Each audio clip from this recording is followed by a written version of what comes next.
গোপীজনা বল্লভ গিরিবরধারী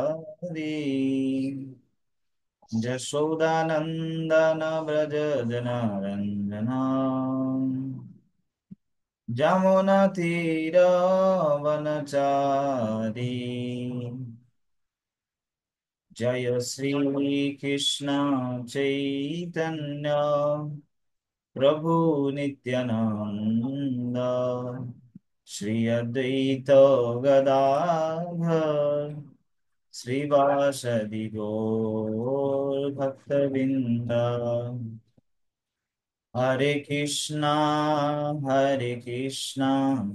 কৃষ্ণ কৃষ্ণ হরে হরে হরে রাম হরে রাম রাম রাম হরে হরে জয় রাধা মাধব রাধা মাধব রাধে জয় নিতাই গৌরাঙ্গ নিতাই গৌরাঙ্গ নিতাই গৌরাঙ্গ গৌর হরি জয় জয় প্রভুপাদ প্রভুপাদ প্রভুপাদ জয় জয় প্রভুপাদ গৌর প্রেমানন্দে হরি হরি बोल।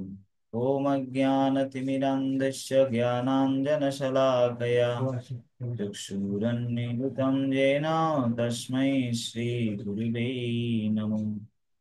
नमोऽयं विष्णुपादाय कृष्णप्रेष्ठाय भूतले श्रीमते भक्तिवेदान्त स्वामी निति नामिने नमस्ते सरस्वती देवे गौरवाणी प्रचारिणे निर्विशेष शून्यवादी पाश्चात्यदेशतारिणे हे कृष्ण करुणा सिंधु दीनबंधु जगत्पथे गोपेश गोपिका कांत राधा कांत नमस्तुते तप्त कांचन गौरांगी राधे वृंदावनेश्वरी वृषभानुसुते देवी प्रणमामि हरिप्रिये नमो महावदन्याय कृष्ण प्रेम प्रदायते कृष्णाय कृष्ण चैतन्य नाम्ने गौरतिसे नमः।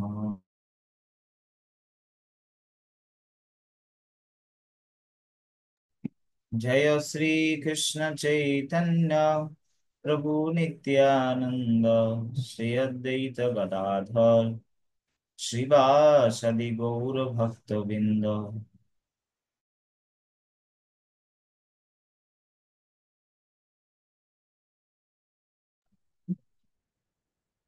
हरे कृष्ण कृष्ण कृष्ण हरे हरे हरे राम राम राम हरे हरे। হরে কৃষ্ণ। তো সবাইকে স্বাগত জানাচ্ছি। তো আজকে হচ্ছে বিশেষ একটা বিষয় নিয়ে আমরা আলোচনা করব। সেটা হচ্ছে মহাপ্রভুর আবির্ভাব তিথি 14 তারিখ। তা আমরা আজকে এবং আগামীকাল তো মহাপ্রভুর সম্বন্ধে দুইটা বিষয় আলোচনা করব।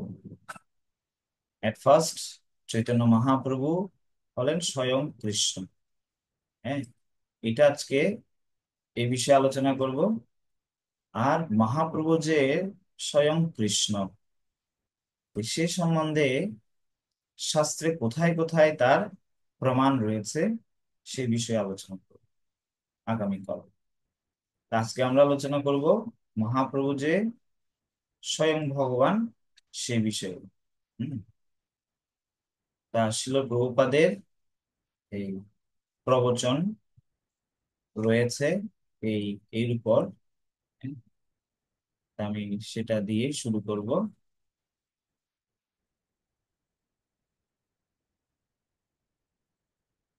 এটা ছিল প্রভুপাদ 1976 সালের 16ই মার্চ, সেই গৌর পূর্ণিমার দিন শ্রীরাম মায়াপুরে প্রবচনের অংশবিশেষ।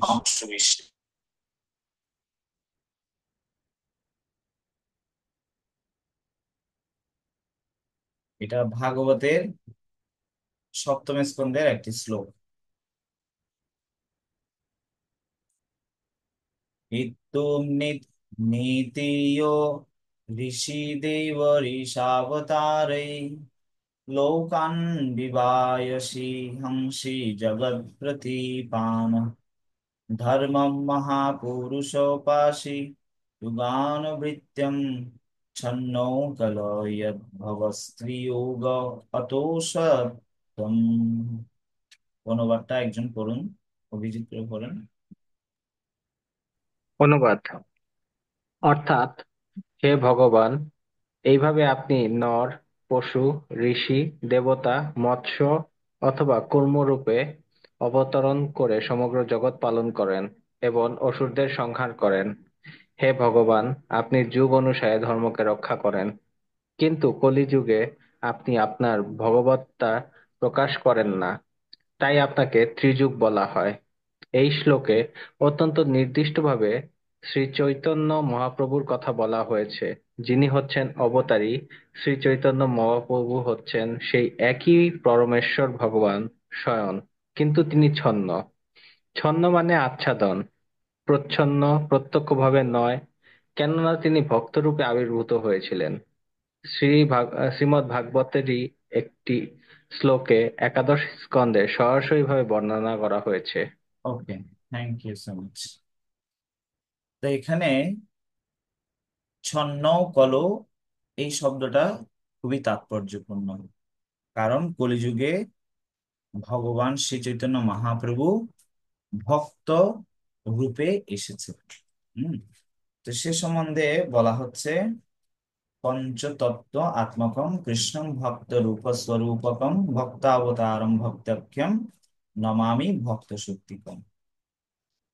মহাপ্রভু কি হয়ে এসেছেন? ভক্ত হয়ে এসেছেন। তা কেন এসেছেন যদি প্রশ্ন করা হয়, হ্যাঁ,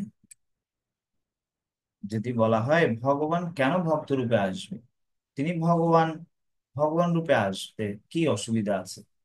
হুম হুম তো সেজন্য আমরা এখন সে বিষয়ে কয়েকটা কথা আলোচনা করি। 1 নম্বর, হ্যাঁ, শ্রীকৃষ্ণ গীতার জ্ঞান দিয়েছে মহাপ্রভু এসে ব্যবহারিক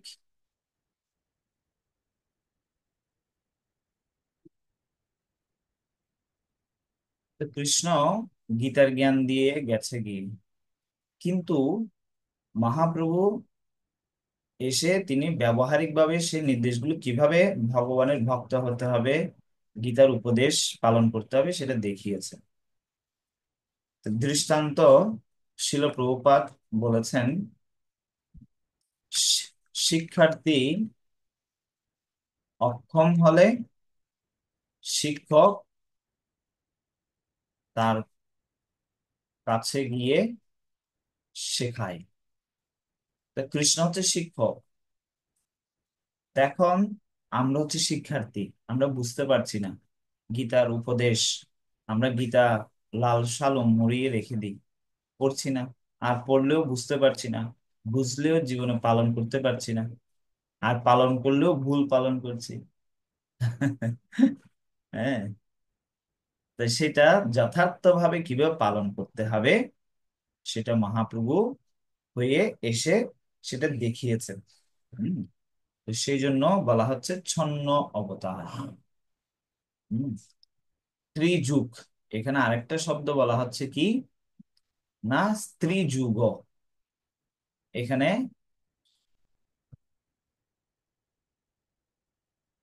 ত্রিযুগের 2 নম্বর কারণ, ত্রিযুগ। ত্রিযুগ বলার কারণটা কি? হম তো কারণ হচ্ছে ভগবান তিন যুগে, হ্যাঁ, স্বয়ং ভগবত্তা প্রকাশ করেই এই জগতে আসেন। হ্যাঁ, কিন্তু কলিযুগে স্বয়ং ভগবত্তা প্রকাশ করে আসে না। কেন আসে না? কারণ আমরা যদি স্বয়ং ভগবানকে এভাবে দেখি তাহলে একটা সম্ভ্রম কাজ করবে। তো সেই জন্য তিনি এসে ভগবান কি শিক্ষা দিয়েছে তিনি নিজে শিখানোর জন্য, এক নাম্বার।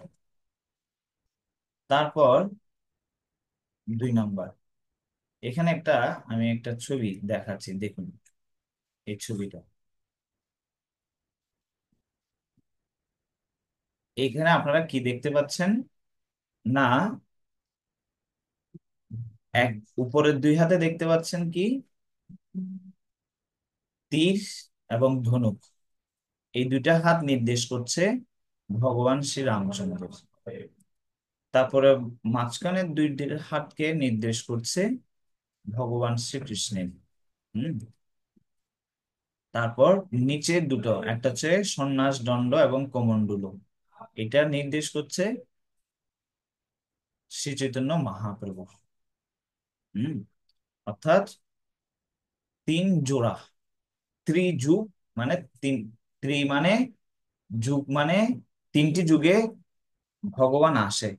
সত্য, ত্রেতা, দাপর, এই 3টি যুগে স্বয়ং ভগবত রূপে প্রকাশ করে। যুগ, এটা একটা ব্যাখ্যা। শিল স্বামী, হ্যাঁ, মহারাজ তিনি ব্যাখ্যা করছেন শ্রীমদ্ ভাগবত আদি টিকাকার, হ্যাঁ, ভাগবতের বিভিন্ন জায়গাতে এই ত্রি শব্দটাতে 3 জোড়া আরেকটা অর্থ বোঝাচ্ছে। এখানে কৃষ্ণের, রামচন্দ্রের এবং দুইজনেরই প্রকাশ এই মহাপ্রভুর ভিতরে রয়েছে। সে সম্বন্ধে বলা হচ্ছে সব অবতার সার শিরোমণি। মহাপ্রভু শ্রী চৈতন্য মহাপ্রভু হচ্ছে সমস্ত অবতারের কি? সার শিরোমণি। সব অবতার সার শিরোমণি, এটা হচ্ছে দ্বিতীয়। 3 যুগ মানে 3 জোড়া হস্ত। ঠিক আছে। এখন তিনি এই কলিযুগে কিভাবে আসলেন? না, ভাগবতের একটা শ্লোকে বর্ণনা করা হচ্ছে, একাদশ স্কন্ধে পঞ্চম অধ্যায় 32 নম্বর শ্লোকে। কৃষ্ণ বর্ণম, তিনি কৃষ্ণ, কৃষ্ণ বর্ণ, তিসা অকৃষ্ণ, ওনার বর্ণটা কি নয়? কৃষ্ণ বর্ণ নয়। এবং তিনি কিভাবে এসেছেন? সাঙ্গ উপাঙ্গ অস্ত্র পার্শ্বদম। হ্যাঁ, এবং তিনি কি করতে এসেছেন এখানে সাঙ্গপাঙ্গদের নিয়ে? যজ্ঞই সংকীর্তনই, সংকীর্তন হরিনাম সংকীর্তন করার জন্য, কলিযুগের ধর্ম প্রচার করার জন্য এসেছেন। কাদেরকে প্রচার করতে এসেছেন? প্রায়ে যজন্তিহি, সেই ব্যক্তিদেরকে শেখানোর জন্য এসেছে। সেটা কারা বুঝতে পারবে? হি সুমেধসহ, যারা খুব বুদ্ধিমান তারাই এই মহাপ্রভুর পথ অবলম্বন করতে পারবে। ঠিক আছে। তাহলে আমরা এই ভাগবতের এই শ্লোক থেকে আমরা এটা জানতে পারলাম যে না, কৃষ্ণ মহাপ্রভু হয়ে এসেছেন এবং এসে কি করছেন, কি রূপ ধারণ করেছে, এসে কি কার্য করবেন, ওনার কার্যটা কারা বুঝতে পারবেন, এই শ্লোক থেকে আমরা সেটাই জানতে পারলাম। হম। তো এখন ছিল প্রভুপাদ এই সম্বন্ধে শ্রী চৈতন্য ভাগবতের রচয়িতা শিল বৃন্দাবন দাস ঠাকুর বর্ণনা করছেন যুগধর্ম পালো। যুগধর্ম পালো মানে ভগবান শ্রী চৈতন্য মহাপ্রভু এই যুগের ধর্ম পালন করার জন্য এসেছেন। কলিযুগে নৃসিংহদেব, বামনদেব, রামচন্দ্র, অন্যান্য ভক্ত অবতারগণের মতো না হয়ে তিনি ভক্ত রূপে অবতীর্ণ হয়েছেন। কিসের জন্য? যুগধর্ম পালন করার জন্য। হম। কেন, যদি প্রশ্ন করা হয় ভক্ত রূপে কেন আসলো, শিল প্রভুপাদ ব্যাখ্যা করছেন না, কলিযুগের মানুষ এতটাই নির্বোধ, হ্যাঁ, অল্প বুদ্ধি সম্পন্ন। ভাগবতে প্রথম স্কন্ধে এই সম্বন্ধে বলা হচ্ছে প্রায়েণ অল্প আয়েষু সভ্য কলাবস্মিন যুগে না মন্দ সুমন্দ মতয় মন্দ ভাগ্যে উপদ্রুত। তারা অত্যন্ত বুদ্ধিমান নয়, সেজন্য ভগবান ভক্ত হয়ে এসেছে। ভগবান কৃষ্ণ, হ্যাঁ, গীতায় বলছে সর্বধর্মান পরিত্যাজ্য মামেকম শরণং ব্রজ। তা এখন তারা মনে করছে এটা কিভাবে, এটা কেন বলবে ভগবান, সব পরিত্যাগ করব কেন, এটা কি অধিকার আছে ভগবানের এই কথা বলার? তো এটা হচ্ছে আমাদের ভবরোগ, ভবরোগ বা জাগতিক ব্যাধি। হ্যাঁ, জন্ম মৃত্যু জরা ব্যাধি, এগুলো আমাদের কি করে দিচ্ছে, ভগবানকে প্রতিবাদ করার মতো স্পর্ধা দেখাচ্ছে। আমাকে নির্দেশ দেওয়া কে আছে এই জগৎ? এই হলো আমাদের অবস্থা। তা এখন কৃষ্ণ হচ্ছেন, তিনি ভগবান, তিনি কি বলতে পারেন? তিনি সব বলতে পারে আমাদের, তুমি এটি করো, তুমি ওইটা করো। হ্যাঁ, অন্যভাবে নিয়ে আমরা যদি বলি, ওরে ভাই, আপনি কে আমাকে এসব বলার? তো কৃষ্ণ একদম সব ছেড়ে দিতে বলছে, সর্বধর্মান পরিত্যাজ্য। তো কত রকমের আমরা মনে করছি সংসার ধর্ম, এই ইত্যাদি ইত্যাদি ধারণা পোষণ করছি, কিন্তু শ্রী চৈতন্য মহাপ্রভু রূপে আসলেন কৃষ্ণ, মহাপ্রভু রূপে আসলেন। তো সে সম্বন্ধে মহান আচার্য ছিল নরোত্তম দাস ঠাকুর, তিনি বলছেন এই তথ্যটা আমরা কি করে বুঝতে পারবো? রূপ রঘুনাথ পদে হইবে আকুতি, কবে হাম বুঝব সে যুগল প্রীতি। শিল রূপ গোস্বামী, শিল রঘুনাথ দাস গোস্বামীর পদে আমি আকুতি মিনতি করে নম্র সহকারে বলছি। তা আমরা যদি এই পন্থাটা গ্রহণ না করি, শরণাগত না হই গুরু বৈষ্ণব ভগবানের, হ্যাঁ, বিশেষ করে গুরু বৈষ্ণবদের, তবে সেটি সম্ভব না ভগবানকে জানা। শরণাগতি হচ্ছে সামগ্রিক বিষয়, এটার দ্বারা আমরা ভগবানকে কি করতে পারবো, অবগত হতে পারবো। যদি আপনি কৃষ্ণকে অবগত চান, তাহলে আপনাকে বিনীত হতে হবে, সমর্পিত হতে হবে, নালে প্রশ্নই উঠে না ভগবানকে জানা। তা কৃষ্ণ তো এখানে নেই, তাহলে আমি কার কাছে নিজেকে নিবেদন করব? কৃষ্ণ গীতায় বলছে না, ভক্ত্যমাম অভিজানাতি, ভক্তের কাছে যান এবং ওনার কাছে বিনীতভাবে প্রশ্ন করেন। তা বিদ্ধি প্রণিপাতেন পরিপ্রশ্ন সেবয়া উপদেশন্তিতে জ্ঞানম জ্ঞানী ন তত্ত্বদর্শী ন। ওনারা জ্ঞানী তত্ত্বদর্শী, ভগবানকে জান, ওনার কাছে যান, বিনীতভাবে উনি বলবেন। তাই এই যুগের অধপতিত মূর্খ, অজ্ঞানী, শাস্ত্র সম্বন্ধে যা- যারা আমরা জানি না, তাদেরকে আমাদেরকে কৃপা করার জন্য শ্রী চৈতন্য মহাপ্রভু আবির্ভূত হলেন ভক্ত হয়ে। হুম। এবং তিনি স্বয়ং শিক্ষা প্রদান করেন কিভাবে কৃষ্ণের ভিতরে গ্রহণ করতে হয়, সেভাবে তিনি বর্ণনা করছেন। আর সেটি হচ্ছে কীর্তন।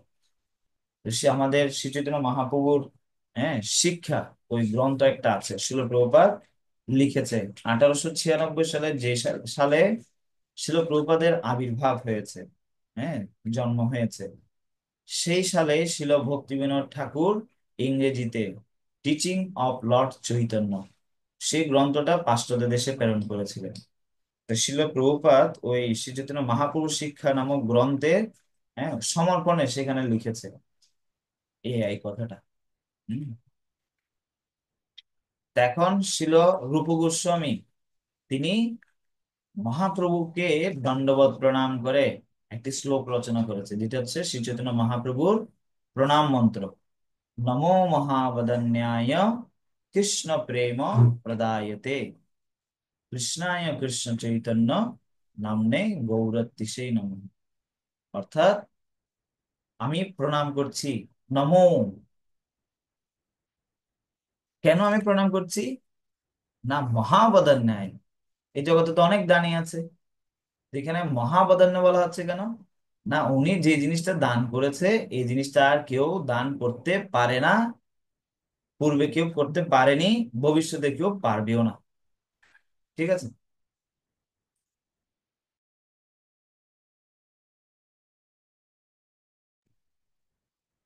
তো এমন জিনিসটা দান কেউ করতে পারেনি, পারবেও না ভবিষ্যতে। হ্যাঁ, তো সেটা কি জিনিস দিল? মহাবদান্যায়। তো সেটা দিল কি? কৃষ্ণ প্রেম প্রদায়তে। হ্যাঁ, কৃষ্ণ প্রেম দিয়েছে। তা কে দিল? না স্বয়ং নিজে দিয়েছে। কৃষ্ণায় কৃষ্ণ। হ্যাঁ, তো কে দিল? না চৈতন্য, মহাপ্রভু চৈতন্য নাম নেই। সেই মহাপ্রভু কি রূপ ধারণ করলেন? গৌর তিসেই নমঃ। তো ওনার বর্ণটা কি বর্ণ?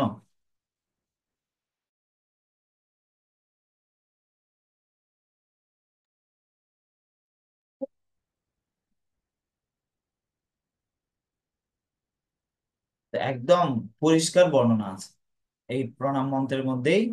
তিনি কৃষ্ণ প্রেম মুক্ত হস্তে দান করেছে। আমরা যদি কোটি কোটি টাকার জিনিস কেউ মূল্যই বুঝে না, তাকে কি দিয়ে দিব এমনিতে? না খুঁজলে দিব? আমি দেওয়ার পরে ও কি রাখবে কিনা আদৌ, সেটা আবার বিবেচনা করব। মহাপ্রভু বলছে কোনো অসুবিধা নেই, তুমি নাও, রাখলে রাখো, ফেলে দিলে ফেলে দাও, যা ইচ্ছে তা করো, নাও তবু নাও। বলছে না না নেবো না, বলছে নাও। এমন ভাবে এমন ভাবে দিচ্ছে। হ্যাঁ, তো এখন আমরা সেটা কি করে লাভ করতে পারবো? হম, এই মহাপ্রভুর শিক্ষাটা, না কৃষ্ণ প্রেমটা প্রদান করতে আসলেন, আচরণ করেছেন। হ্যাঁ, এই অগ্রগতির সে আশাটা আমরা কি করে, এই ভগবানের নামটা, শিক্ষাটা, কৃষ্ণ প্রেমটা কি করে লাভ করব? সে যোগ্যতাটা কি? তৃণাদপি শুনিছেন, বিনীত হতে হবে তৃণের মতো, তরোরিব সহিষ্ণু না, বৃক্ষের মতো সহিষ্ণু হতে হবে। বৃক্ষকে মারে কাটে ছায়া দেয়, কিন্তু বৃক্ষ উপকার করে, ক্ষতি করে না। অমানি না, নিজে সম্মানের আশা না করে, মানো দেন, অন্যকে সম্মান করো, তাহলেই কীর্তনিয়া সদা হরি, সে কীর্তন করতে পারবে, অন্য কেউ সেটা পারবে না। যে এই এরকম হতে পারবে, সেই মহাপ্রভুর কি কি করতে পারবে? কৃপা লাভ করতে পারবে। তা এখন বৃক্ষ আমাদের ছায়া দেয়, পত্র দেয়, পুষ্প দেয়, ফল দেয়, কাঠ দেয়, অক্সিজেন দেয়, কত কিছু দিচ্ছে আমাদেরকে প্রয়োজনে, কিন্তু আমরা অপ্রয়োজনে বৃক্ষকে নিধন করছি, কোনো প্রতিবাদ নেই। ঠিক সেরকম কেউ যখন আমাকে কিছু প্রতিকূল কিছু করছে, সে সময় আমি সহন করছি, তাহলে আমি কি, অনেকে বলবে কৃষ্ণ নাম করছে, এই সেই নানা রকম নিন্দামন্দ করবে। হ্যাঁ, অল্প বয়সে কেন এখন ভগবানের নাম, আরো কত আছে সময়, ইত্যাদি। কিন্তু না, আমরা যদি এই ধরনের যোগ্যতা অর্জন করতে পারি, তাহলে আমরা নির্বিঘ্নে কৃষ্ণ নাম জপ করতে, কীর্তন করতে পারবো। এটা হচ্ছে যোগ্যতা। শিল হরিদাস ঠাকুরকে মেরেছে, 22 বাজে বেত্রাঘাত করেছে, তিনি কৃষ্ণ নাম করেছেন বলে। হ্যাঁ, আমাদেরকে হয়তো এভাবে মারবে না, কিন্তু একটু বিভিন্ন রকম ভাবে আসবে।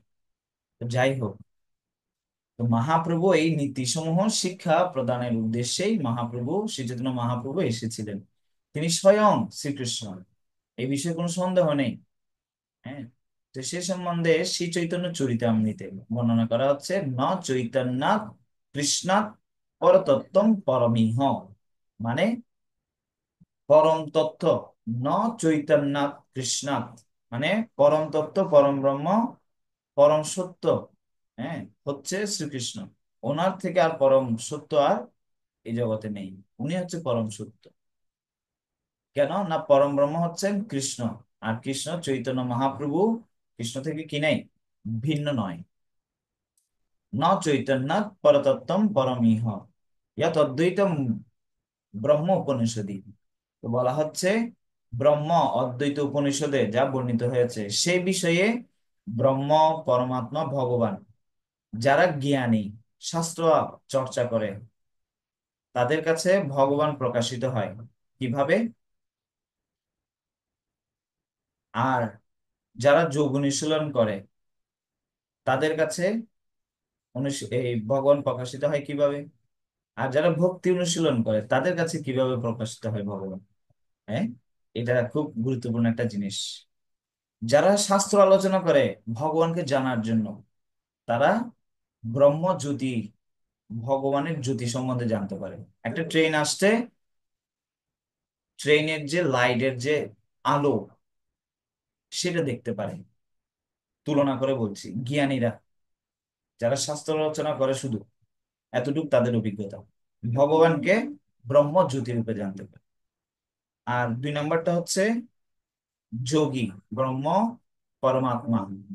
তো যারা যোগী আছে তারা কি করতে পারে না, যোগ অনুশীলনের দ্বারা অন্তরে ইয়- অন্তরে ভগবানকে পশ্যন্তিয়ম যোগিন, অন্তরে ভগবানকে দেখতে পারে। আর ভগবান যারা ভক্তি অনুশীলন করে, হ্যাঁ, তারা কিভাবে জানতে পারে, স্বয়ং ভগবানকে দর্শন করতে পারে। ইয়ম শ্যাম সুন্দরম অচিন্ত গুণস্বরূপম, তারা হৃদয়ে ভগবানকে দর্শন করে, হৃদয়ে বাইরে সর্বত্র। তো ভক্তিটা হচ্ছে সব থেকে গুরুত্বপূর্ণ। ভাগবতের প্রথম স্কন্ধে বলা হচ্ছে বদন্তি তত্ত্ববিদস্তত্ত্বম ইয়ৎ জ্ঞানমদ্রয়ম ব্রহ্মেতি পরমাত্মাইতি ভগবান ইতি শব্দতে। এখন আমি যেগুলো বাংলায় বর্ণনা করলাম এটা হচ্ছে তার সংস্কৃত বৃত্তি। প্রথম স্কন্ধে এটা দ্বিতীয় অধ্যায়ে বর্ণনা করা হচ্ছে। হ্যাঁ, তো এখন আমরা সেই ভগবানকে, হ্যাঁ, কিভাবে জানতে পারি না, ভগবদ গীতায় একটা শ্লোক আছে না, ইয়ে যথামাম প্রপদ্যন্তে স্থান তথৈব ভজাম্যহম। তো ভগবানকে আমি যেভাবে ডাকবো সেভাবে আমার কাছে প্রকাশিত হবে। হ্যাঁ, যেমন কেউ যদি বলে যে ভগবান নেই, তাহলে তার কাছে ভগবান প্রকাশিত হবে না। কেন? সে বলছে ভগবান নেই, তাহলে তার কাছে ভগবান কেন প্রকাশিত হবে? হ্যাঁ, কিন্তু যে ভগবানকে ভক্তি করে জানতে চাইছে সে ব্যক্তির কাছে ভগবান প্রকাশিত হবে। নাহম প্রকাশ সর্বস্ব। হ্যাঁ, নাহম মানে হই না, প্রকাশ মানে প্রকাশিত হই না। কোথায় হই না, না সর্বস্ব, সব জায়গাতে প্রকাশিত হই না। হুম, কিভাবে আমি অপ্রকাশিত অপ্রকাশিত থাকি? যোগ মায়া সমাবৃত, মানে আমি যোগ মায়ার দ্বারা আবৃত হয়ে থাকি, আমাকে দেখতে পারেন। হম, মূঢ়য়ম নাভিজানাতি মামব্য পরমব্যয়ম। তো তো এটাই হচ্ছে কি শাস্ত্রের আহ কথা। তো এখন আমরা ভগবানকে যদি জানার চেষ্টা করি, তা এই যে আমরা ভাগবত একটা সপ্তম স্কন্ধে শ্লোক পড়লাম, তো ভগবান, হ্যাঁ, বিবিধ পন্থা অনুসারে এক এক সময় ব্রহ্মাণ্ডে এক এক রকম ভাবে আসে। হ্যাঁ, দশাবতার স্তোত্রে আছে কেশবদ্রীত মীন শরীর জয় জগদীশ হরে। তো ভগবান কচ্ছপ রূপে এসেছে, তারপরে এই মৎস্য রূপে এসেছে। ভগবানের প্রথম অবতার হচ্ছে মৎস্য, হ্যাঁ, কুর্ম, বরাহ, এভাবে করে ভগবান নিত্য লীলা প্রকাশ করছেন এক এক ব্রহ্মাণ্ডে এক এক সময় যখন যেভাবে আসতে হয়। তো ভগবান যে কেবল মানব সমাজে অবতার হয়ে আসে তা নয়। গীতায় ভগবান কৃষ্ণ বলছে বৃক্ষদের মধ্যে আমি ওই বৃক্ষ, অশ্বত্থ বৃক্ষ। জন্তুদের মধ্যে আমি ওই জন্তু, সিংহ। ব্যক্তিদের মধ্যে আমি যোদ্ধা, আমি ওই। তেভাবে করে বিভূতি যোগে বর্ণনা করছে। তো প্রকৃতপক্ষে ভগবানের সব জায়গাতেই ভগবান আছে, সবকিছু ভগবান থেকেই প্রকাশিত হয়েছে। হম, তো গীতায় সপ্তম অধ্যায়ে একটা শ্লোক আছে, রসোহম অপ্সু কুন্তেয়। এই যে আমরা জল পান করছি, এই জলটাও ভগবানের প্রকাশ। জলে তৃষ্ণা পেয়েছে, আপনি অন্য অনেক কিছু খেতে পারেন, ওই জলের তৃষ্ণাটা কিন্তু মিটবে না। হম, তো ভগবান বলছে আমি হচ্ছে জলের যে স্বাদ, এটাও হচ্ছে আমি। তা এখন কে না জল পান করে? প্রত্যেকেই করি আমরা। পশুরও জল পান করে, মানুষও জল পান করে, কিন্তু পার্থক্য হচ্ছে হৃদয়ঙ্গম করতে পারে না কারা? পশুরা পারে না, কিন্তু মানুষ পারে। হম, প্রত্যেকবার জল পান করে, হ্যাঁ, আমরা কৃষ্ণকে স্মরণ করতে পারি। তো ভগবান সব জায়গাতে আছে, বিভিন্ন ভাবে নিজেকে প্রকাশ করেছে, শিক্ষা দিচ্ছে ভগবত উপলব্ধির জন্য। হ্যাঁ, এইভাবে করে কেন তিনি বলছেন, যাতে আমরা সব জায়গায় ভগবানকে দেখতে পারি। জলের মধ্যেও আপনার ভগবান স্মরণ করতে পারেন। এখন বুঝতে পারছে না সমস্যাটা কোথায়, এটা স্বীকার করছে না ভগবানকে, ভগবত গীতাকে স্বীকার করছে না। তো গীতাকে বুঝতে হলে গীতার বক্তার কাছে যেতে হবে। আমি নিজে গীতা পড়ে ব্যবহারিক জীবনে সেটা বুঝতে পারবো না। তা আপনি, সবাই আমরা পিপাসার্ত হয়ে জল পান করছেন, তো জলের যে স্বাদ তৃষ্ণা নিবারণ করছে। আর আপনি যদি মনে করেন যে গীতার উল্লেখ রয়েছে এই স্বাদটাই হচ্ছে কৃষ্ণ, তো স্মরণ করেন, সাথে সাথে আপনার কৃষ্ণ স্মরণ হচ্ছে। হ্যাঁ, আবার কৃষ্ণ আবার গীতায় আবারও বলছে, রসোহমপ্সু কুন্তেয় প্রবাহকস্মি শশিসূর্যয় প্রণব সর্ববেদেষু শব্दैखैः পুরুষং নিষু। এই যে আপনি প্রত্যেকটা জায়গাতে আপনি ভগবানকে দর্শন করতে পারেন কিভাবে? জলের স্বাদ, চন্দ্র এবং সূর্যের যে প্রভা, চন্দ্রের প্রভার কারণে আমরা এই যে ফলের ভিটামিন হয় সেটা আমরা পাচ্ছি। এটাও ভগবানের প্রকাশ। সূর্য না উঠলে আমরা তো কেউ কিছুই করতে পারবো না এই জগতে। হ্যাঁ, তো এইটাও ভগবানের প্রকাশ। ওম, ভগবানের নাম। হরে কৃষ্ণ কৃষ্ণ কৃষ্ণ হরে হরে, হরে রাম রাম রাম হরে হরে। প্রণব সর্ব বেদেষু। তো বৈদিক যতগুলো মন্ত্র আছে ওমকার যুক্ত। ওম তৎ বিষ্ণু পরমম পদম সদা পশ্যন্তি সূরয়। এই যে দেবতারাও পর্যন্ত ভগবানকে ঋগ্বেদে মন্ত্র উচ্চারণ দ্বারা প্রণাম করছে, স্তুতি করছে। তো এইটাও হচ্ছে ভগবানের। এই যে আমরা শ্লোক মন্ত্র ইত্যাদি যজ্ঞের মধ্যে উচ্চারণ করি, এটাও ভগবানের প্রকাশ। এগুলো ভগবান থেকে প্রকাশিত হয়েছে। তো ইসকন, কৃষ্ণ ভাবনামৃত সংঘ ইসকন, হ্যাঁ, কৃষ্ণ ভাবনায় হওয়ার জন্য এই কৃষ্ণের শিক্ষাটা, হ্যাঁ, শ্রী চৈতন্য মহাপ্রভু 500 বছর আগে যেটা দিয়ে গেছেন, 5000 বছর আগে কৃষ্ণ যেটা দিয়ে গেছেন, 50 বছর আগে শিল প্রভুপাদ পাশ্চাত্য দেশে গিয়ে এটাই প্রচার করেছেন। নতুন কোনো কিছু প্রচার করেনি। এই শিক্ষায় মানুষকে প্রদান করার জন্যই প্রভুপাদ, শিল প্রভুপাদ পাশ্চাত্য দেশে গেছে। কিন্তু আমরা এতটাই মূর্খ, আমরা কৃষ্ণকে হৃদয়ঙ্গম করতে ব্যর্থ হয়েছি। তো সেই জন্য কৃষ্ণ কি করেছে, সেই শিক্ষাটা ভক্ত হয়ে শিক্ষা প্রদান করব আমার ব্যক্তিগত আচরণের মাধ্যমে কৃষ্ণ স্থির করেছে। সেই জন্য তিনি আবার এসেছে। ওই শিক্ষার্থী যদি না বুঝতে পারে না, শিক্ষক কি করে, ওই শিক্ষার্থীর কাছে গিয়ে দেখায়, এই এইভাবে লিখো, এইভাবে পড়ো এটা, হাতে ধরিয়ে লিখে দেয়। ঠিক সেরকম আমরা হচ্ছে কি, হ্যাঁ, গর্দভ শিক্ষার্থী। তো সেজন্য এসে আমাদেরকে শিখাচ্ছে। কেন? আমরা কলিযুগের আত্মা, বুঝতে পারছি না এত ভালো। তো সেই জন্য আমরা যাতে শাস্ত্রের কথাকে ভালোভাবে বুঝতে পারি, সেজন্য আমাদেরকে কি করতে হবে? গীতা পড়তে হবে। গীতা যেখানে শেষ, সর্বধর্ম পরিত্যাজ্য, সেখানে শ্রীমদ্ ভাগবতম শুরু হচ্ছে। ওম নমো ভগবতে বাসুদেবায় জন্মাদ্যস্য যতঃ অন্যাদিতরতশ্চার্তেষু অভিজ্ঞস্বরাট। এভাবে ভাগবত শুরু হচ্ছে। এরপরে ভাগবত যেখানে শেষ, সেখানে শ্রী চৈতন্য চরিতামৃত শুরু হচ্ছে। হম। তো এইভাবে করে আমরা এই গীতা, ভাগবত, শ্রী চৈতন্য চরিতামৃত এগুলো যখন আমরা অধ্যয়ন করব, তখন আমরা সব শাস্ত্রের সারাতি সারগুলো বুঝতে পারবো। হম। মহাপ্রভু কি শিক্ষা দিয়ে গেছে? গীতা ভাগবত সংস্কৃত কঠিন, কিন্তু শ্রী চৈতন্য চরিতামৃত হচ্ছে, শিল প্রভুপাদ বলছেন, বাংলার আসল রসমালাই। এটা খান, আরো ভালো লাগবে। তা আপনারা ধারাবাহিক ভাবে শিল প্রভুপাদের যে ভাষ্যকৃত এত প্রাঞ্জল ভাবে লিখেছে, শ্রীমদ্ ভগবত গীতা পড়ুন। শ্রীমদ্ ভগবত গীতা শেষ করে শ্রীমদ্ ভাগবত পড়ুন। যাদের শ্রীমদ্ ভাগবত নেই, সংগ্রহ করুন। হ্যাঁ, দুর্গাপূজার সময়, হ্যাঁ, ভারত থেকে অনেক ভাগবত আসে, আপনার গৃহে বৈষ্ণবদেরকে নিয়ে গিয়ে শ্রীমদ্ ভাগবত স্থাপন করুন। হ্যাঁ, শ্রীমদ্ ভাগবত পড়ুন। শ্রীমদ্ ভাগবত পড়া শেষ, এরপরে শ্রী চৈতন্য চরিতামৃত পড়ুন। তাহলে দেখবেন কত আনন্দ পাচ্ছেন আপনি। তো ভুলে যাবেন না, শ্রী চৈতন্য মহাপ্রভু হচ্ছে স্বয়ং ভগবান কৃষ্ণ, শ্রীকৃষ্ণ চৈতন্য, রাধা কৃষ্ণ নহে অন্য। হ্যাঁ, শিল নরোত্তম দাস ঠাকুর ওনার ভজনে বলছে, যেটা আমাদের আজকের টপিক। শ্রী চৈতন্য মহাপ্রভু হচ্ছেন স্বয়ং ভগবান। তা আপনারা রাধা কৃষ্ণের আরাধনা করছেন, তার সেখানে শ্রী চৈতন্য মহাপ্রভুর বিগ্রহ রয়েছে। হ্যাঁ, আমরা দেখবেন প্রত্যেক মন্দিরে, ইস্কন মন্দিরে দেখবেন। কেন? কারণ অনেকেই বলে, কেন শ্রী চৈতন্য মহাপ্রভুর বিগ্রহ কৃষ্ণের সঙ্গে স্থাপিত করা হবে? কেন? শিল প্রভুপাদ সারা বিশ্বের যে ইস্কন মন্দিরের হেডকোয়ার্টার, সেটা হচ্ছে কি, শ্রীধাম মায়াপুর নবদ্বীপে, যেখানে শ্রী চৈতন্য মহাপ্রভুর আবির্ভাব, যেখান থেকে সারা বিশ্বে কৃষ্ণ ভাবনামৃত আন্দোলনের প্রথম সূত্রপাত করেছিলেন শ্রী চৈতন্য মহাপ্রভু, সেখানে স্থাপন করেছেন। সেখানে সেই মন্দিরের নাম দিয়েছে শ্রী মায়াপুর চন্দ্র উদয় মন্দির। মায়াপুর চন্দ্র উদয় মন্দির। এটা আমরা অন্য একদিন ব্যাখ্যা করব। তো যেটা মূল কথা, শ্রীকৃষ্ণ চৈতন্য, রাধা কৃষ্ণ নহে অন্য। রাধা কৃষ্ণের আলাদা কেউ নয়, শ্রী চৈতন্য মহাপ্রভু হচ্ছেন তিনি।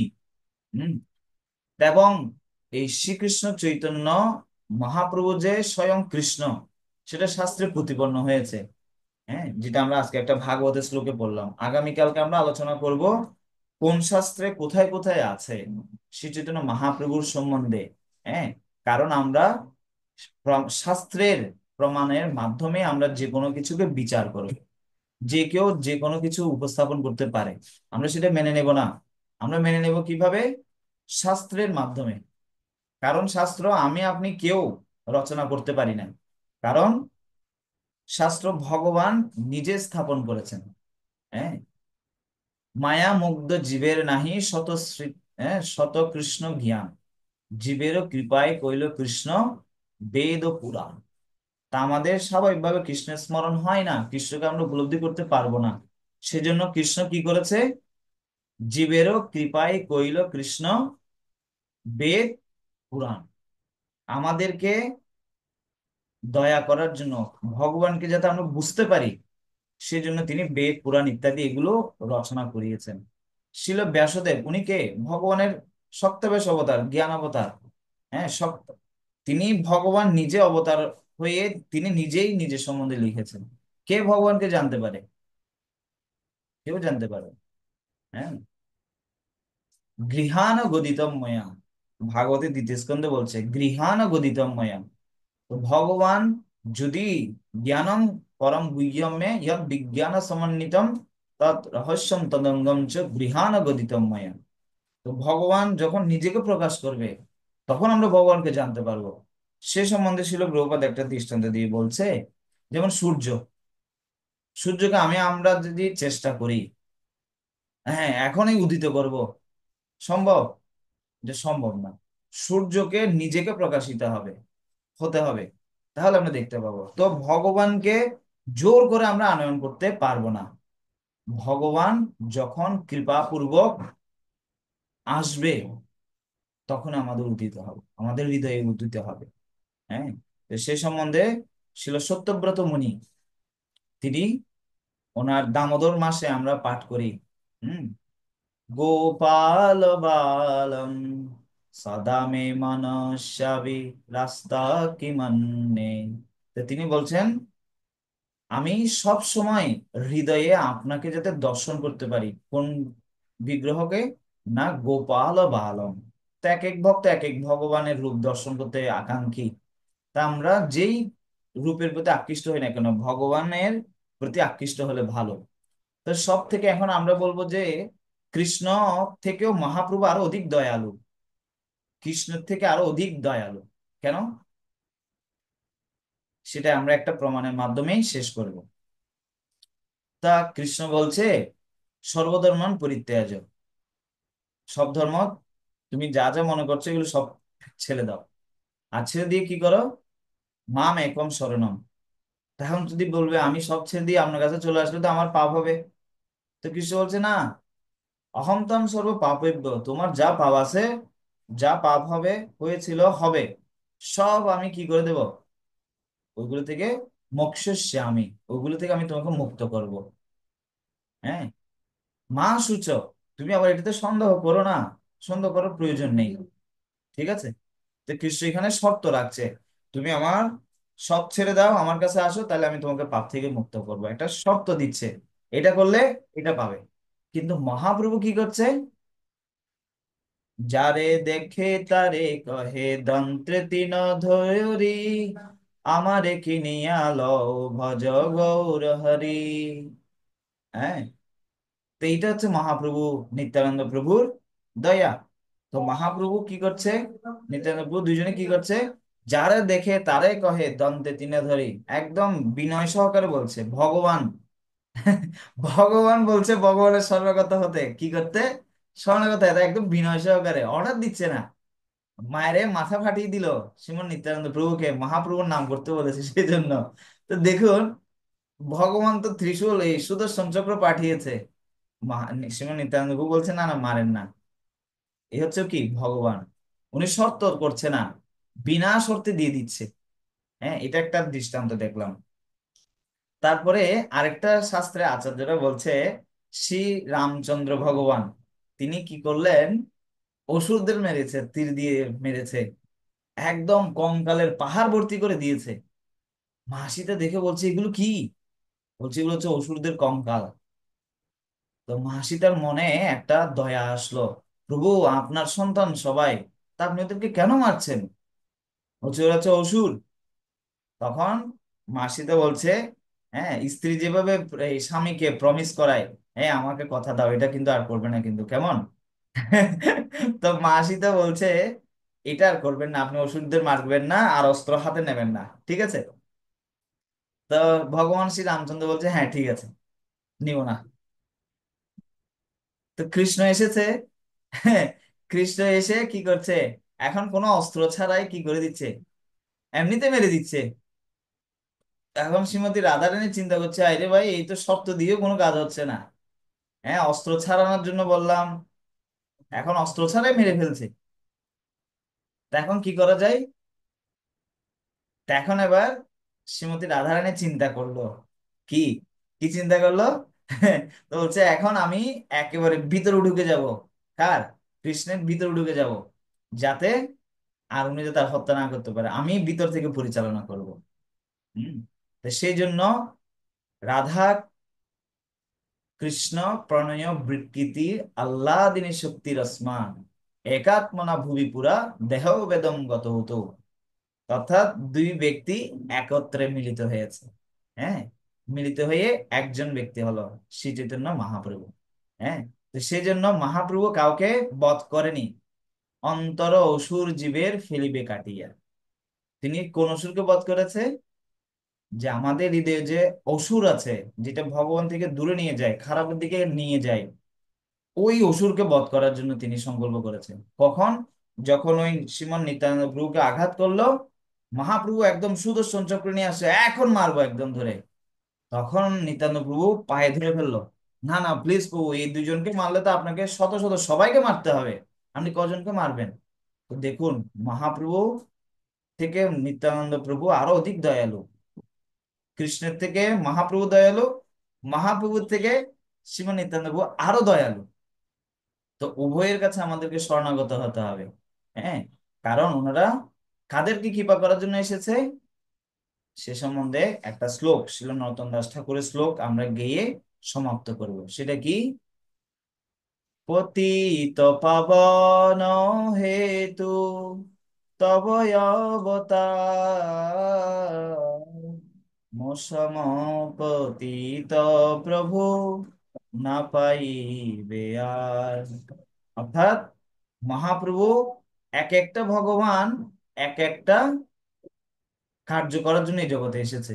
তো মহাপ্রভু কি জন্য এসেছে, কাদের উদ্ধার করার জন্য? যারা পতিত, তাদের উদ্ধার করার জন্য। তা আমরা মহাপ্রভুর কাছে প্রার্থনা করি, হ্যাঁ আমাদের এই পতিত অবস্থা থেকে, এই গৌর পূর্ণিমা আসছে, হ্যাঁ তা আপনারা গৌর পূর্ণিমাতে ওই 14 তারিখ উপবাস রাখবেন, হ্যাঁ এবং উপবাস রাখবেন, উপবাস যারা জানে না তাদেরকে বলবেন, এবং এখন থেকে মহাপুরুষ সম্বন্ধে স্মরণ করুন, শ্রী চৈতন্য মহাপ্রভু সম্বন্ধে অধ্যয়ন করুন। শ্রী চৈতন্য ভাগবত আছে, শ্রী চৈতন্য চরিতামৃত আছে, হ্যাঁ এগুলো অধ্যয়ন করতে পারেন, বেশি বেশি ভগবানের নাম করতে পারেন ওনার কৃপা আকর্ষণ করার জন্য। তাহলে আপনার আমাদের জীবন সার্থক হবে। জয় শ্রীকৃষ্ণ চৈতন্য প্রভু নিত্যানন্দ শ্রী অদ্বৈত গদাধর শিবাসাদি শ্রী গৌর ভক্তবৃন্দ। হরে কৃষ্ণ কৃষ্ণ কৃষ্ণ হরে হরে, হরে রাম রাম রাম হরে হরে। জয় শ্রী চৈতন্য মহাপ্রভু কি জয়। আছে একটা। ওকে, আচ্ছা, বলুন। ওই যে প্রথম প্রথম দিকে আমরা যখন পড়লাম যে শ্রী চৈতন্য মহাপ্রভু হচ্ছে উনি শ্রীকৃষ্ণেরই স্বয়ং একটা স্বয়ং ভগবান এবং তিনি অবতারী। যদি সেটাই হয়ে থাকে তাহলে যে 10 অবতারের নাম আমরা জানি সেখানে ওনার নাম নেই কেন? হুম, নাইস নাইস। তা সে সম্বন্ধে শ্রীমদ্ ভাগবতের প্রথম স্কন্ধে তৃতীয় অধ্যায়ে সেখানে 22 অবতারের কথা বর্ণনা আছে। তারপরে দশ অবতারের স্তোত্রে সেখানে 10 অবতারের কথা বর্ণনা আছে। তো সেখানে এই দুইটার কথা বললাম, দুইটা শাস্ত্র। তো ভাগবতের প্রথম স্কন্ধে তৃতীয় অধ্যায়ে বলা হচ্ছে অবতার হি অসংখ্যয়া, ভগবানের অবতার অসংখ্য আছে। কেমন আছে এখানে একটা দৃষ্টান্ত দিয়ে বলছে, যেমন সমুদ্রে কতগুলো বুদবুদের ফেনা আছে, এটা আমরা গুনতে পারবো? পারবো না। এটা হচ্ছে অগণিত। ঠিক সেরকম ভগবানের যে অবতার, সেটা হচ্ছে অগণিত। হুম। তো সেখানে কতগুলো লিস্ট দেয়া হবে, যেমন ধরেন একটা কবিতা লিখছে, তো সেখানে একটা তো একটা কি সীমাবদ্ধতা আছে। হ্যাঁ। তো একটা ছিল জয়দেব গোস্বামী, তিনি ওনার একটা রচনা করেছে, একটা স্তোত্র। সেখানে 10টার মতো একটা ইয়া করেছে এখন। কেউ 8টা করেছে, কেউ 10টা করেছে, কেউ 22টা করেছে, এইভাবে আর কি, যার যেমনটা ইচ্ছে হয়েছে, যে ভগবান সম্বন্ধে রচনা করতে চেয়েছে সেজন্য সেভাবে রচনা করেছে, সেজন্য এখানে নেই। হম। হরে কৃষ্ণ। আর কার প্রশ্ন আছে? প্রভু হরে কৃষ্ণ। হরে কৃষ্ণ। দণ্ডবত প্রণাম সকল ভক্তদের চরণে। প্রভু, আমরা যারা দূরে আছি, চৈতন্য মহাপ্রভুর জন্য তো উপবাস থাকবে সবাই। তবে ঘরে থেকে কিভাবে চৈতন্য মহাপ্রভুর জন্য কিছু সেবা করা যায় বা কি করা যায়, কিভাবে দিনটাকে আহ সুন্দর করা যায় চৈতন্য মহাপ্রভুর উদ্দেশ্যে? তা শ্রী চৈতন্য মহাপ্রভুর আবির্ভাব তিথি উপবাস পালন করতে পারি আমরা। শ্রী চৈতন্য মহাপ্রভুর, হ্যাঁ, এই অনুষ্ঠানের জন্য আমরা অর্থ অনুদান করতে পারি। অর্থ না থাকলে আমরা সশরীরে মহাপ্রভুর জন্য কিছু সেবা করতে পারি। শরীর দিয়ে সেবা করতে না পারলে আমরা মুখে অন্যদেরকে বলতে পারি। আমার মোবাইলে যারা নাম্বার আছে, আমার সাথে পরিচিত জন আছে, তাদেরকে আমরা বলতে পারি। হুম। আপনি উপবাস রাখবেন, 14 তারিখ উপবাস আছে। হ্যাঁ। বৃহস্পতি অর্থাৎ আগামীকাল অধিবাস। হ্যাঁ। এবং শুক্রবার দিন হচ্ছে এই উপবাস। আপনারা চন্দ্র উদয় পর্যন্ত উপবাস রাখবেন, এরপর ভগবানকে অভিষেক করাতে পারেন গৃহে। হ্যাঁ, চিত্রপট থাকলে, বিগ্রহ থাকলে ভগবানকে উপবাস এই অভিষেক করাতে পারেন। আর যদি আশেপাশে মন্দির থাকে তাহলে সেই মন্দিরে আপনারা অংশগ্রহণ করুন। হুম। অর্থাৎ চট্টগ্রাম শ্রী শ্রী গৌরনীতা আশ্রম নন্দনকাননে, হ্যাঁ, আমি এখানে আছি। তো এখানেও গণিতায় বিগ্রহ রয়েছে, এখানে অভিষেক করার সুযোগ থাকবে। তা আপনারা যারা উপবাস থাকবেন, তারা আপনারা যারা আসতে চান, কাছে পিছে আছেন, তারা আসতে পারেন। কিংবা আপনারা যে যেখানে আছেন সেখানে নিকটস্থ মন্দিরে আপনারা গিয়ে ভগবানকে অভিষেক করতে পারেন। হ্যাঁ। এবং যারা অসুস্থ আছেন, তো অসুস্থ যারা আছেন তারা একদম নির্জলা না থেকে জল বা ফল কিছু অনুকল্প প্রসাদ, হ্যাঁ, একাদশীর মতো করে যেভাবে করেন সেভাবে করে করতে পারেন। হ্যাঁ, পরের দিন পারণা করবেন সূর্যোদয়ের পর। হ্যাঁ। ভগবান শ্রী চৈতন্য মহাপ্রভুকে ভোগ দেবেন, এরপরে প্রসাদ গ্রহণ করবেন। হ্যাঁ, আর কার প্রশ্ন আছে?